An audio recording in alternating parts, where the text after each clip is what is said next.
अंधं तमः प्रविशन्ति ये अविद्यामुपासते ततो भूयैव ते तमो विद्यायां रताः अन्यदेवाहुर्विद्यया अन्यदाहुरविद्यया इति शुश्रूमधीराणां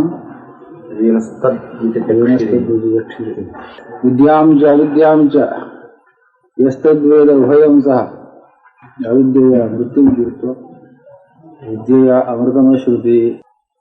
मनुष्य का दृष्टिकोण में जगत और ईश्वर अलग है। हम कभी भी इस बात को नहीं मान सकते हमारे इंद्रियों के और मन के द्वारा कि ईश्वर और जगत के आपस में ऐसे कोई संबंध है जिससे हम सृष्टि को ईश्वर से अलग नहीं मान सकते। जब तक हम शरीरी है, शरीर भावना है, अपने को एक अलग व्यक्ति समझते हैं, तब तक दुनिया को भी मानना ही पड़ता है। तब तक दुनिया हमारा सामने रहेगा जब तक हम शरीर में रहेंगे। और ईश्वर की सत्ता जो है वह केवल एक बौद्धिक ज्ञान मात्र है। हमारे जीवन में व्यावहारिक जगत में ईश्वर की दर्शन कभी होता नहीं। जगत का दर्शन होता है और शरीर का दर्शन होता है, लेकिन ईश्वर का दर्शन नहीं होता।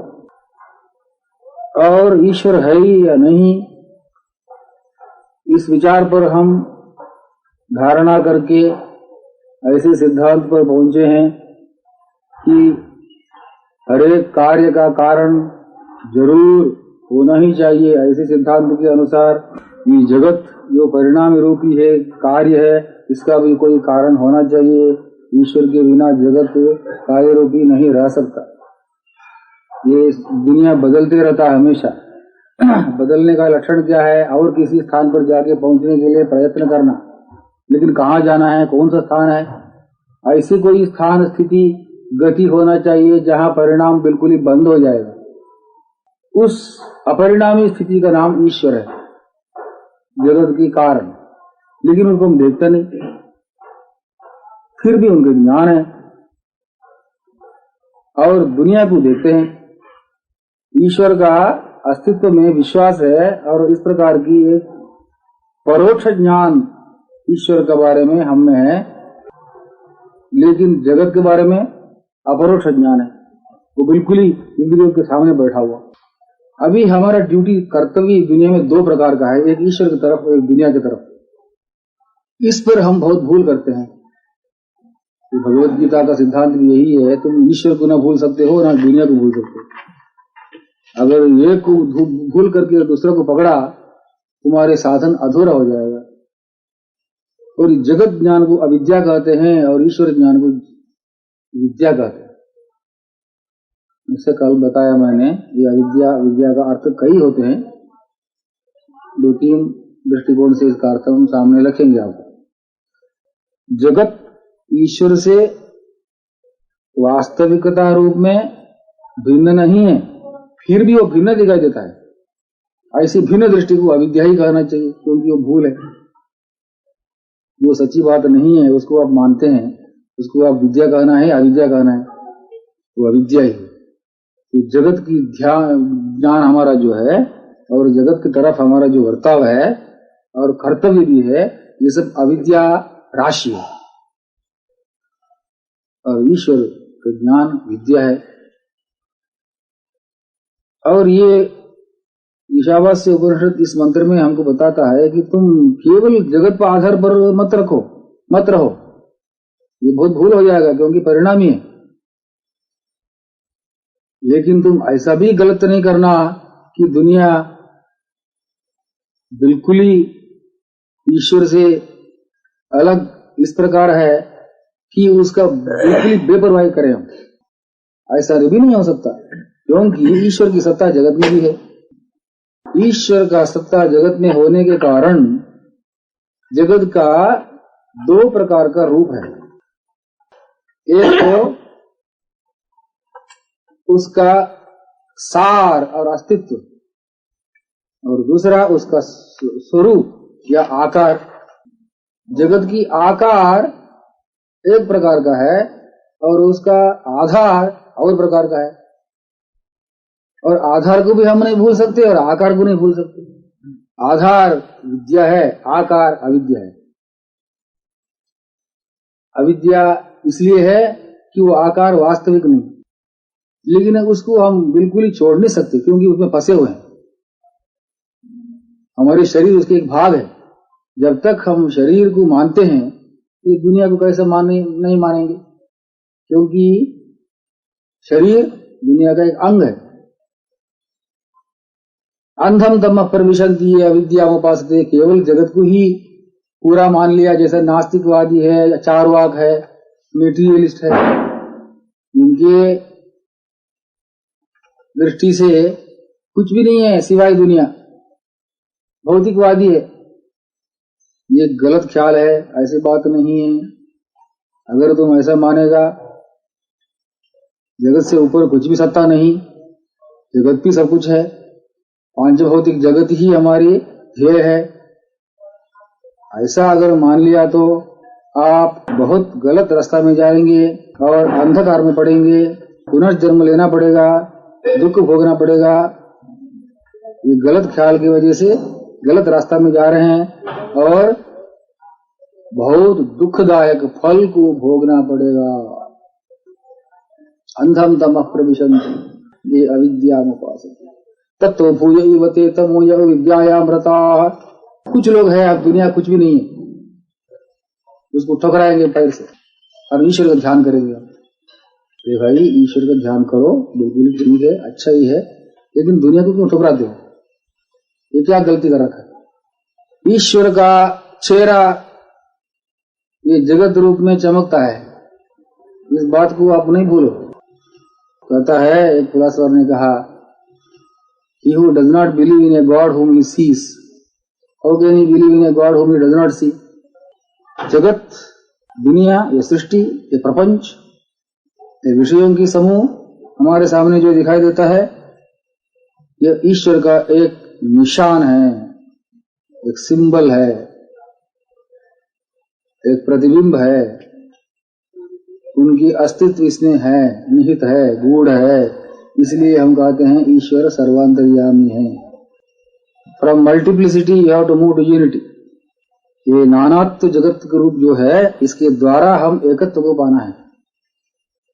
नानात्व को बिल्कुल नहीं भूल सकते आप तब तक जब तक आपकी शरीर है, और इस आधार पर अविद्या को कर्तव्य कर्म बताते हैं और विद्या को ईश्वर ज्ञान और उपासना बताते हैं।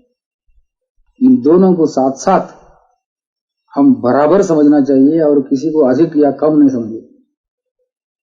ये साक्षात भगवत गीता की सिद्धांत इतने ही है कि हमारे कर्म जो है वो ज्ञान का आधार पर रहना चाहिए। इसी का नाम कर्मयोग है। कर्मयोग क्या होता है? ज्ञान का आधार पर जो कर्म किया जाता है यही कर्मयोग है, नहीं तो मामूली कर्म हो जाएगा। बंधक कर्म, जिस कर्म से हम बांधा जाते हैं, संसार में पड़ते हैं, इसी कर्म के द्वारा हम मुक्त भी हो सकते हैं जब यह ज्ञान पर आधारित है।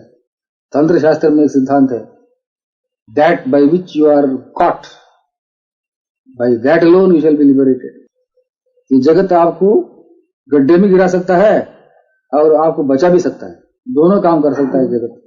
जैसा आपको वर्ताव उस तरफ है, जैसे दृष्टि उनकी है, उसकी तरफ आपकी है, उसी प्रकार उसकी वर्ताव आपकी तरफ है और वैसे ही वो भी करेगा। अगर आप दुनिया को अलग समझ करके केवल आंतरिक ध्यान में लगे रहें, ये भी एक प्रकार की घृणा होती है मन में। ईश्वर की भक्ति दुनिया की घृणा नहीं होती, ईश्वर भक्ति के साथ साथ दुनिया की नफरत नहीं होता। इसलिए अन्य देवाहुर विद्या अन्य दाहुर अविद्या, उसके फल अलग है, इसके फल अलग है। One is extrovert method, another is introvert method. Both are partial ways. Neither should you be a total extrovert, nor should you be a total introvert. You have to combine the two together. अन्य देवाहुर विद्या, extrovert का फल एक है, introvert का फल और कुछ है. Neither the extrovert will succeed nor the introvert will succeed. Neither should you be attached to humanity and world, nor should you hate humanity and the world. अविद्या, विद्या का अर्थ दुनिया और ईश्वर हो सकता है, कर्म और उपासना हो सकता है, क्रिया और ज्ञान हो सकता है, बाहर और अंदर हो सकता है, स्थूल और सूक्ष्म हो सकता है, यह और पर हो सकता है, टेम्पोरल एंड इटर्नल. ये सब अर्थ निकलते हैं अविद्या और विद्या शब्दों से. बहुत भारी अर्थ है इसका. और उपनिषद की आदेश हमारे तरफ यही है कि हम दोनों को समन्वय करना चाहिए. The greatest trick of sadhana is the unity or the harmony that you bring about between God and the world. That is the trick that you have to play. But in that trick we fail. You cannot harmonize these two. They always stand opposed. Either we hate God or hate the world. One of the two we always do. Devotees are likely to hate the world and materialists hate God. Hatred is not a characteristic of any spiritual state of consciousness. Vidyam cha avidyam cha yastad veda ubhayam saha avidyaya amrityam dirtva vidyaya amritam ashmiti. भगवान के हाथ जगत में है. ये जितने भी हमारे सामने दिखाई देते हैं ईश्वर की अंगुलियां हैं, हाथ है, पैर है, ये भी समझिए. निष्काम कर्म के द्वारा चित्त शुद्धि को पाकर के उपासना के द्वारा ईश्वर प्राप्त करना है. ईश्वर प्राप्ति के लिए ध्यान तो बहुत आवश्यक है, लेकिन ध्यान तब तक नहीं हो सकता जब तक चित्त अशुद्ध है. मलिन वासना के वजह से चित्त विक्षिप्त रहता है और विक्षिप्त बुद्धि के द्वारा ध्यान कभी नहीं होता, क्योंकि ध्यान माने एकाग्रता है. ईश्वर में आप मन कैसे लगाएंगे जब आपको बाल बच्चे पर ख्याल है, धन पर ख्याल है, सामाजिक स्थिति पर ख्याल है, वोट के लिए दौड़ते हैं, इतने यहाँ ध्यान करेंगे? नहीं कर सकता, क्योंकि मन दौड़ता है बहुत जगह. लेकिन ये मन को एकाग्रता करने के लिए सहायक एक साधन है, यह कर्म. पहले हमने बताया कि कर्म से आप बच नहीं सकते. कि अविद्या अविद्या बोल करके उसको आप दूर हटा नहीं सकता. ऐसा घृणा से मत देखो अविद्या को, क्योंकि आप अविद्या में ही हैं, आप उसको नहीं छोड़ सकते इसे. क्योंकि कर्म, क्रिया या कर्तव्य जिसको हम जरूर करना ही पड़ेगा, एक नियम है, कानून है, एक धर्म है. किसके? इस सृष्टि के धर्म है. दो प्रकार के धर्म होते हैं, सत्य और अर्थ कहते हैं वेदों में. परमार्थ सत्य जो है अत्यंत ऊंची स्थिति, आध्यात्मिक स्थिति जो दुनिया से परे है, उस परमात्मा का पारमार्थिक धर्म जो है उसको सत्य कहते हैं वेद भाषा में. और सृष्टि की धर्म जो है इसकी नाम है वेद परिभाषा में अर्थ. और अर्थ और सत्य दोनों को मानना पड़ेगा. The eternal law manifest in the world is artha, and that law in its primeval state is satya. अर्थ और सत्य को दोनों मिलाना जो है एक महान कार्य है. ईश्वर को सृष्टि में देखना और सृष्टि को ईश्वर में देखना. यो माम पश्यति सर्वत्र सर्वम च मयि पश्यति, ये गीता का आदेश है. इसको वहां देखना, उसको यहां देखना. यदि भी है तदमुत्र यदमुत्र तदन्य, कठोपनिषद में बताया. जो यहां है वह वहां भी है, जो वहां है वह यहां भी है. आप कोई किसी प्रकार की पक्षपात नहीं करे. पक्षपात करना भेद बुद्धि है. भेद बुद्धि हमारे अज्ञान की वजह से हुआ है और यही हमारा बंधन के कारण है। चित्त शुद्ध होना चाहिए निष्काम कर्म के द्वारा, और निष्काम कर्म का अर्थ या पुकार नाम अविद्या है। मैंने पहले ही बताया अविद्या क्यों बोलते हैं इसको, क्योंकि वो वास्तविक रूप नहीं है। परमार्थ में अविद्या या क्रिया होती नहीं, केवल सत्ता है। लेकिन जब तक हम अविद्या स्थिति में है तब तक उसको मानना ही है। This is what you say when you go to Rome be a Roman. जिस स्थिति में आप है उस स्थिति को मानना ही है। आप मत बोलो कि ये ठीक नहीं है ऐसा, क्योंकि आप उसमें है। निष्काम कर्म का अर्थ यही है कि कर्म अनिवार्य समझ करके उसको ऐसे ढंग से करना जिससे हम बंधित न हुए उसके द्वारा। जैसे शेर को नचाते हैं सर्कस में, बहुत खतरनाक चीज है शेर और सिंह, लेकिन उसको ऐसे कंट्रोल में रखते हैं कि उसको कंधे में रख के चले जाता है सर्कस मास्टर, कंट्रोल कर रखा। वैसी कर्म है, हमको खा सकता हो, हम खत्म करेगा कर्म, लेकिन हम उसको कंट्रोल में रख सकते हैं जब उसके तरीका को हम जान लिया। ये सिंह का तरीका को ये सर्कस मास्टर जान लिया है, इसलिए उसको कंट्रोल में रख सकता हो। जब तक हम कर्म का रहस्य को नहीं जानते तब तक हम कर्म का नहीं कर सकते। तो बच्चा का हाथ में तलवार देने से कैसा होगा? ये बड़ा अच्छा सिपाही हो, उसके हाथ में तलवार दे, वो ठीक है, तो भला अच्छे इस्तेमाल करेगा। छोटा बच्चा है, उसके हाथ में बड़ा तलवार दे, वो अपने नाक काटेगा। ये कर्म जो है बड़ा तलवार, उसको आप अच्छे प्रयोग में ला सकते हैं या उसको नाक भी काटे। अधिक तरह हम उसको दुरुपयोग करते हैं क्योंकि उसका रहस्य को नहीं जानते। कर्म का रहस्य को जानना जो है ये विद्या से उसको जोड़ना। अविद्या और विद्या को जोड़ो ऐसा बोलते हैं। अविद्या अमृता विद्या अमृतम सुधे यस्तद्विद उभयम सा, उभय को जानना। कर्म को छोड़ना तो बिल्कुल ही असंभव है। नहीं कश्चित क्षण जातु के कर्म करते, कर्म तो करना ही पड़ेगा। लेकिन मूर्ख मां भी कर्म नहीं करना है,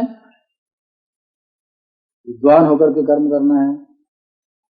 कर्म का तत्व को जान करके कर्म को करो, यही कर्म योग है।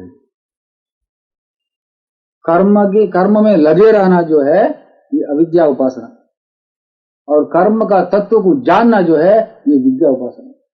और केवल जान की चुप बैठना भी नहीं है, करना भी है। इसलिए न केवल विद्या न केवल अविद्या में आप तत्पर रहो, दोनों को मिलाओ। बहुत मुश्किल साधन है। अगर दोनों को आप समन्वय रूप से करेंगे, अगर दोनों का उपासना साथ साथ करेंगे, अविद्या और विद्या, इस ढंग से अविद्या से मृत्यु से पार हो जाएंगे और विद्या से ज्ञान को पाएंगे और मुक्त हो जाएंगे। आप किस प्रकार की मृत्यु से आप पार हो जाएंगे? अविद्या के द्वारा। यहाँ मृत्यु का अर्थ है पुनर्जन्म, बार बार जन्म लेना, यही मृत्यु है। ये पुनर्जन्म आपको नहीं लेना पड़ेगा जब आप निष्काम कर्म में लगे रहेंगे। आप पुनर्जन्म क्यों लेते हैं? सकाम कर्म किया है, किसी फल की भावना के सहित आप कुछ काम किया है, इसलिए उस फल को भोगने के बाद दोबारा जन्म लेना ही पड़ेगा।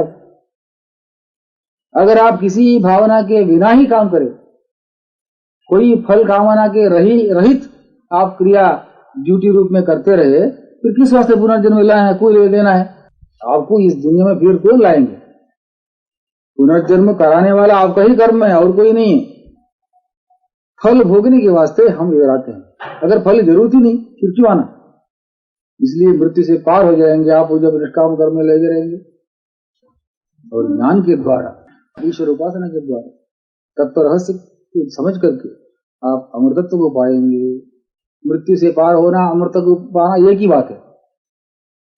One is negative definition, another is a positive definition.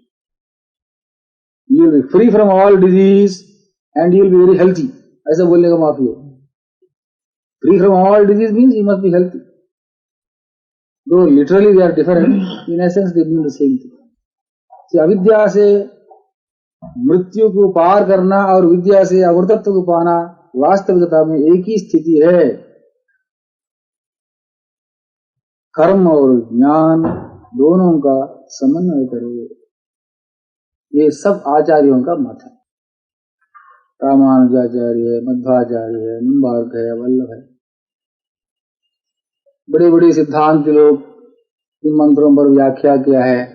सब लोगों के मत यही है कि हम समन्वय करें ज्ञान और कर्म, एक तरफ न लीन हो जाए, अपक्षपात रहित बात से ये साधन समन्वय करना है, सिंथेसिस ऑफ योगा जैसे कहते।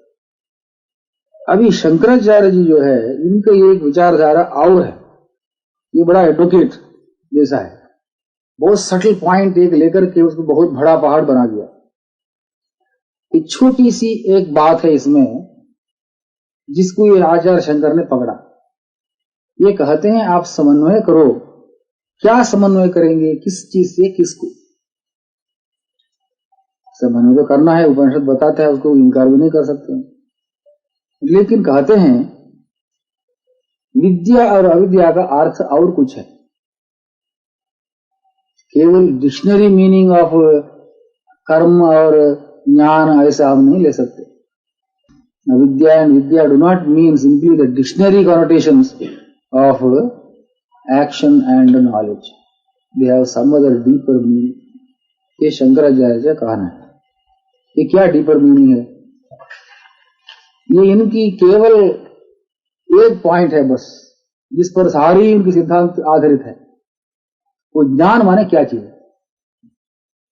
इस पर अलग अलग आचार्यों के विचार अलग अलग है। और आचार्यों की विचार तो हम बता दिया पहले। वो ज्ञान माने ईश्वर सत्ता को मानना, और यह मानना जो है, इस तरह ये ज्ञान जो है, ये ईश्वर बनना नहीं, जानना बस।